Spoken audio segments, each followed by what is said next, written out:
جناور میکروفونا بویه بسپور ببختی و دروا.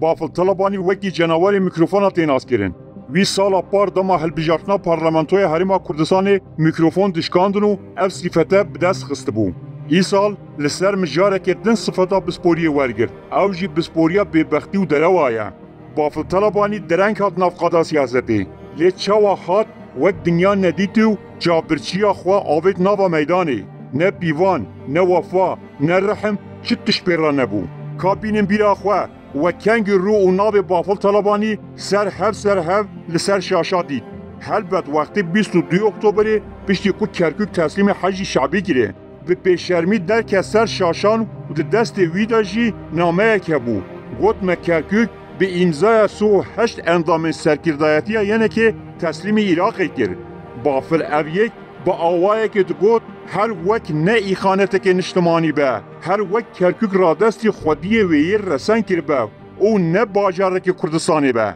دبیجیم که هاتنا پیشنبه جه چارشنبه دیاره و ناو دنگ بونا به ایخانتا کرکوک گلک تشدان دیار کرن بافل طلبانی نخو نجی شوپا خواه هیچ نگوهار سر همان سلبیتان یعنی نگاتیف بردوان بو حتی رو جمعه ایلو پشتی کرکوک تسلیم کری چه بو ورن امبینیم بیرا خواه لناف یه نکه دا چیروکا هفدو جهلی کرن در کرد حوالو برا دوست و ریوبر هر کسی که گود امهات نجهری کرن هفدو سوشتار گرن ناف خواه مسئله برن و آنین و پش راجی شور جبو هفدو کشاندن اف کسین کو کتکارین یه نکه بون وک ملا بختیارو به دهان کسین دن ده شبکه دا جیه که هاتن آویتن و بهیره دست دانین سرمال و ملکن وانجی کسین مخالف ین دناوا یه که دا وک مراد کانی کردایی هفکار جافو به دهان کسین دین هاتن کشتن بافل طلبانی کنگره که سید دناوا یه که دا چکر وی دست انیا شیعه